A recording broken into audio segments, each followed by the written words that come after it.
and I'm not going to bet on them getting over the hump. I know the pathway of the Clippers being there is going to be difficult for the Lakers. In all seriousness, the Lakers... I was wondering if you could get through without saying... I mentioned the Clippers. Look, I thought he mispronounced the question. I thought he said Celtics Clippers, but, we're going to talk about the Lakers Bucks.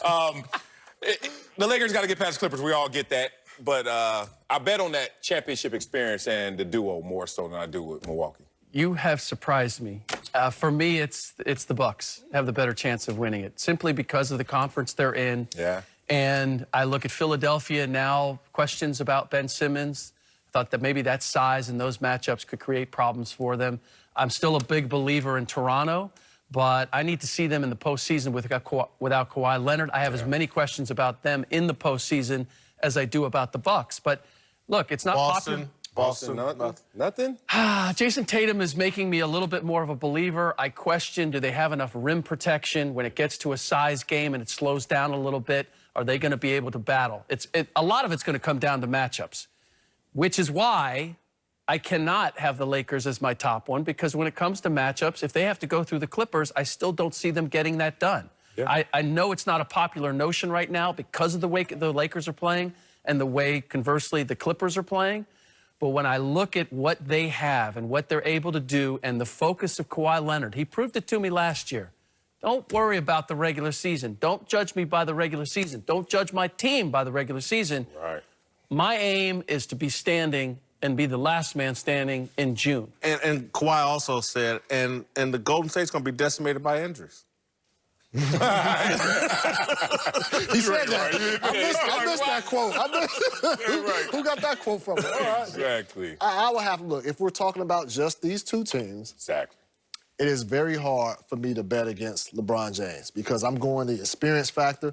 I was there, covered that team from beginning of season, preseason, all the way up to taking down Golden State, coming back from a 3-1 deficit. I do believe in teams having to go over that hump, and I don't necessarily look at the Eastern Conference landscape and say, well, they're going to have an easy path, so they'll be more refreshed and be better focused to win in the finals. I don't think the Eastern Conference is going to set them up for whoever they're going to face in the NBA Finals. I think the Lakers and the Clippers are just two teams head over heels over those other squads. So I can't bet against Bron. Look, I'm gonna dismiss Toronto's title last year. Great, I have it. They have it, but I don't think it proved anything because I think when the first time you win a title, at some point during the regular season, I need to see a stretch of greatness. And, that's my problem with the Clippers right now. I've been a Clippers going to win the title guy all year. They've not shown me a stretch of greatness. I'm now a doubter, and I got to lean. The Lakers are going to come out of the West, and I think that if they come out of the West, they would beat the Bucks, and so that would be the team. I'd bet on the Lakers and LeBron James more so than the Milwaukee Bucks. But these are two low probability responses, right? Bucks and Lakers. Like, let's be real. I'm going to do my job up here, but damn it. The Lakers can't. It's not that low. It's not that low. Lakers beat the Clippers yet? Exactly. I'm not favoring them in a series. If you say, would I favor the Lakers over the Clippers versus Milwaukee in the East, I would say, okay, Lakers, you're going to show me something more in the playoffs, and it's better suited for you guys, hopefully. But LeBron's been less than against the Clippers. Kawhi, who was the Giannis stopper, is now going to be the LeBron stopper, and that's going to make this situation for the Clippers. This is the tricky part of this question, is that if you're asking me who has the better chance of getting there, then I'm going to say the Bucks. Yeah, that's why I responded that way. But if it's Lakers-Bucks, then I'm taking the Lakers in that matchup for many of the reasons. No. But the question isn't about Lakers-Bucks in the finals. Who best bet to win a title? Right. And again, if you think the Clippers are going to take the Lakers out, then you should probably say the Bucks. Which is why I did. You don't. And again, I don't think that. I've now moved on. What is this? February 26th. Yeah. The Clippers are not going. Yeah, you're to beat basically the Lakers. saying, Lakers are that they haven't shown me enough greatness during this season for me to believe. And you only played them twice. You beat them twice. Nah, I need a stretch. I need 10, 12 games put together where I'm like really impressed. So beat the team. A series, because a series, one-offs, beating them, I beat them once here and then a month later I beat them. That's not the same as 2 weeks, 7 games. LeBron But with James. the depth of the Clippers, that Hold lends on. itself Back to Whitlock's point. He clarified. You did pick the Bucks. You said the Bucks, right? for this question. Did you? No, but you read the instructions here. Yeah, I see all He this. said. Look, my heart's not in this question. I'm just over here getting my job. He said, It's my last day for a week or so. if you think the Clippers are going to take the Lakers doing my down, job, you but- should have picked the Bucks. And neither one gonna See? win. We already know this. People This don't is the read, Clippers Whitlock. world. They don't know read. me. I know. My shirt, Got to read the fine revealed. print. All right, coming up. Go Clippers. Speak for yourself, presented by Hyundai. Whitlock and Wiley, joined now by Fox NBA analyst Ric Bucher and Yahoo Sports senior NBA insider Chris Haynes. All right, let's move to the NBA, where LeBron had a huge night against Zion Williamson and the Pelicans last night. Showing the rookie, he still got it, dropping 40 points in a win and celebrating with some red vines at the end of the game. LeBron has had a fantastic season, but he's still trailing Giannis Antetokounmpo in the MVP race.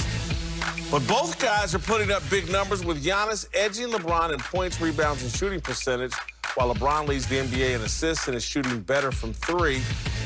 All right, we've asked this before, but we'll ask it again. Think LeBron can catch Giannis in the MVP race? I still don't think he can. I don't think he's as motivated as Giannis to get the MVP. I think he's going to die on the shield, on the sword of a title, but not as an MVP.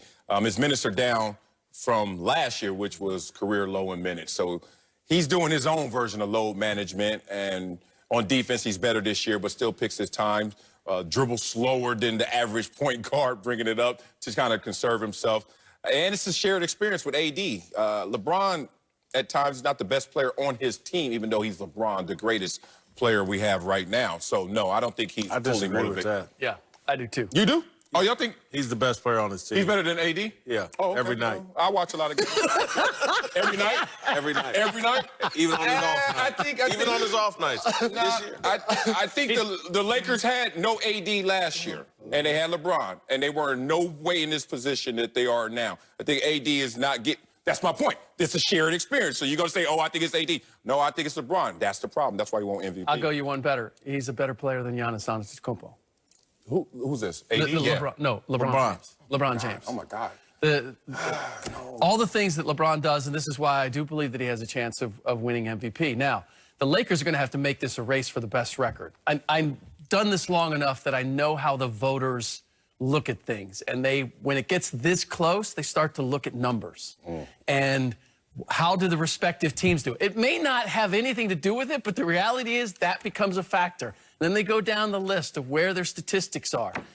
Everything's close, but I got to take a look at LeBron James leading the league in assists and how that makes the rest of that team better and what we thought of that team at the beginning of the year. So if the Lakers can make this a race for the best record, then certainly LeBron has a chance. He's on the outside looking in, but I cannot close the door on the possibility of him winning it. I agree. And I think we have to not dismiss how important the last impression is. When I'm talking about down the stretch, what happened? I remember 2017, the year Russell Westbrook won MVP.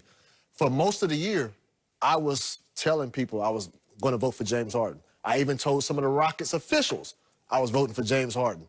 Then Russell went with the last 2 weeks, just went on a tear, the triple doubles, but it was hitting game winners. The last impression, I gave my vote to Russ. Of course, some Rockets officials, they were mad at me, rightfully so. What I mean by that is, like, Milwaukee, they've been in cruise control all season long. They don't get a lot of buzz, And so the Lakers, they're going to be on everybody's radar all the time, even the media. So if LeBron and the Lakers string away some big wins down the stretch, I don't even think necessarily even catch Milwaukee for the best record in the NBA. Right. But if they close. make it close, last impression, I think he has a shot. I'm not sure if LeBron has to do any more than what he's done so far this season. If he just finishes this out and they're within 4 games of Milwaukee in terms of record, because, again, at some point, somebody's going to say, look, man, the West is harder. It's a better division. He's been playing tougher competition. And then the other thing, the reason why I think he can catch him and why I agree with Rick, he's a better player, everything I see LeBron do, even last night, I go, you know what? He can do that in the postseason as well. When his impact will be immense in the postseason against every opponent. When I watch Giannis, I just go, well, we'll wait to see the postseason and see what that really looks like. And I'm just that experience, and that's why last night was important. He was effective against Toronto last night, led him to a victory.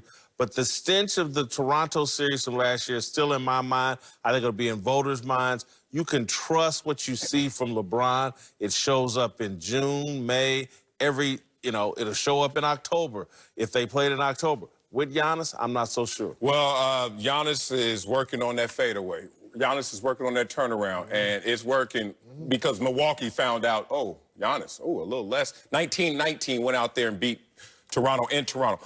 Here's the thing, just slightly, let's talk about AD, what he brings to this team and the blocks, which leads to defense, which is why the Lakers really are better this year because defensively they're so long and it's just the rim protection. Anthony Davis is leading that charge, who is also the leading candidate probably for Defensive Player of the Year, along with Giannis. Depends on how you want to play it. So we always lean offensive, and we talk about LeBron being the best player. We never think about why this team is really better this year. And it's not because of just offensive production.